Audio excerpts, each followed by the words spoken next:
Live from Arkansas' streaming news leader, this is THV 11 Morning News at 7 on THV 11 Plus.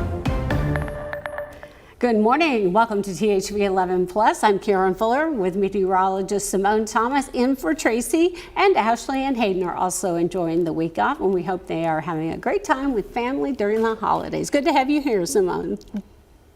I know you got up early. I'm kidding. No comment. I think my caffeine is kicking in now, so I feel a little better than I did at 5. Oh, do you feel better? It is awfully early when you're not used to it. It's been a dreary start to the day, though, so people that are traveling for the holiday, that's something to look out for. But we'll check in on traffic first. If you were with us on THV 11 before the break, we were talking about this accident on I-430 northbound. It looks like it's impacting mainly the right shoulder. Traffic does look like it's slowing down a little bit in the area. Just before the break, traffic was still moving at its normal pace. We're going to zoom into that location again. This is on 430 northbound. Right now, it doesn't look like it's impacted things on the map. There does look like a little bit of a slowdown on Cantrell or Highway 10. Near the Riverdale neighborhood. Otherwise, no major slowdowns across central Arkansas this morning. Shifting gears to the forecast, we've been talking about some fog through the morning. Reduced visibility across portions of central Arkansas, especially in that I-30 corridor to central Arkansas and then up to I-57, down to half-mile visibility in Arkadelphia, 1-mile visibility in Searcy, 4-mile visibility here in the capital city. So I know people are probably getting up today trying to travel to their Christmas destinations. If you're getting up early, make sure you account for driving a little slower to be safe in these foggy conditions. The fog is thanks to elevated moisture this morning. We got dew points in the 60s with temperatures also in the 60s. A very mild and muggy start to our day. Even once the fog lifts, likely just going to be a very gloomy, overcast day. At least temperatures look to get into the lower 70s with a breeze coming from the southwest. I have another check-in of your forecast here in a bit, so make sure you stick around. We begin with developing news from the Pentagon. U.S. forces confirm hitting another suspected drug boat overnight as President Trump intensifies pressure on Venezuela, even raising the prospect of land strikes. This comes as the U.S. is tracking a third oil tanker accused of carrying sanctioned Venezuelan crude. CBS News correspondent Jared Hill has the latest.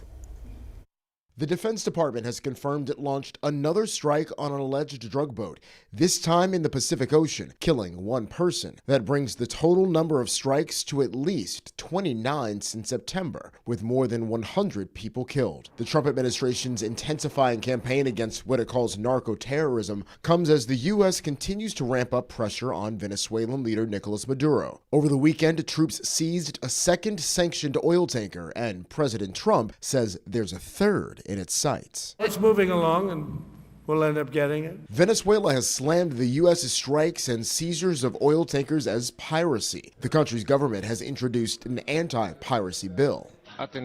On state TV Monday, Maduro said President Trump should focus on his own country. President Trump Monday directed this at Maduro. We have a massive armada formed, the biggest we've ever had. If he plays tough, it'll be the last time he's ever able to play tough. Last week, the president wouldn't rule out war with Venezuela, and Monday he threatened land attacks could start soon. The buildup against Venezuela has faced bipartisan criticism from members of Congress. Meanwhile, the president announced a new so-called Golden Fleet of battleships. There'll be 100 times the force, the power. There's never been anything like these ships. Surrounded by his national security team, he said they could be ready in 2.5 years. Jared Hill, CBS News.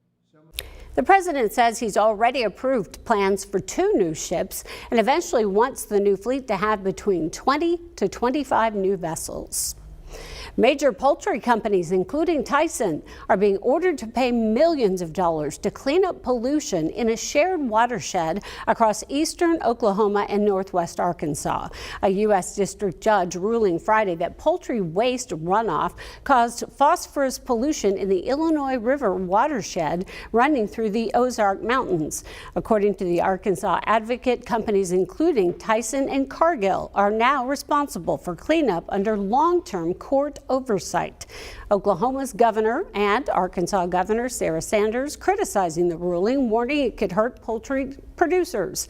But supporters say the decision closes a 20-year case and forces action to protect water quality, with no appeals filed as of Monday. In a crime alert, a Pine Bluff man accused of shooting his longtime girlfriend is now behind bars. 68-year-old Will Jenkins was booked Monday after he was released from the hospital and made his first court appearance. Police say Jenkins barricaded himself inside his home during the December 17th shooting, prompting a SWAT response, and now faces multiple felony charges, including first-degree domestic battery. Prosecutors say the woman he shot is also in a hospital, and a judge set Jenkins' bond at $200,000.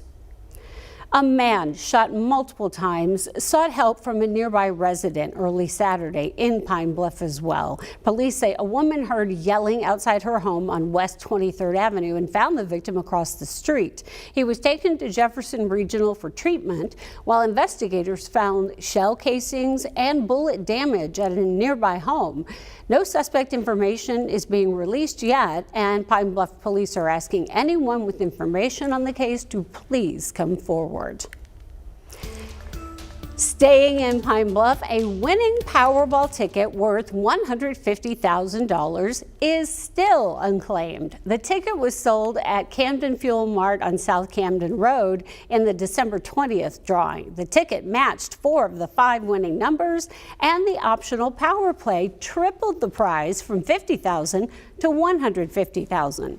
Lottery officials say the winner has 180 days from the draw date to claim the money, or it's forfeited. So if you bought a ticket in Pine Bluff, now may be a good time to check that ticket.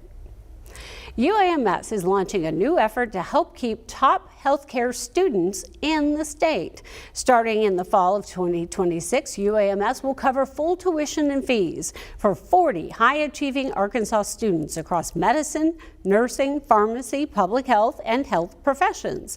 And in return, the recipients must live and work in Arkansas for the length of their scholarship, a move leaders say will strengthen the state's healthcare workforce. Now let's check in with meteorologist Simone Thomas, who's also covering for traffic today as well. Simone? Yeah, we're still tracking the accident on I-430 this morning. That was in the northbound lane off to the right-hand shoulder. It doesn't look like it's creating any slowdowns in the travel lanes, but you can see crews to the incident across central Arkansas. It does not look like we have any major slowdowns this morning. Similar to yesterday, I think a lot of the morning rush that we typically see is not there thanks to people on Christmas break. All of our areas in the green, we've got less than a 25-minute commute from Conway, less than 20-minute commutes from Benton and from Cabot this morning, and also from Chenal, less than a 15-minute commute to get to downtown. So a pretty nice morning travel-wise. As far as our forecast, a very gloomy start to the day. Here is a look at 6:30 from our Simmons Bank weather camera. Very foggy scene outside. We are starting to see more people on the roads this morning, but again, no major delays, no other incidents to report this morning. Temperature is very mild as we start the day, 65 degrees with the dew point at 64. So almost a fully saturated air sitting on us. Winds coming from the south-southwest at 5 miles an hour as we continue through the day, looking to at least warm up to the low 70s. Even when the fog that we've been seeing lifts this afternoon, likely going to be a fairly overcast day and evening across the state, looking to see some lower and maybe even a few middle 70s on the board. Things are getting warmer and heating up as we get closer to Christmas. We'll talk more about your Christmas forecast in that 7-day outlook, so make sure you stick around.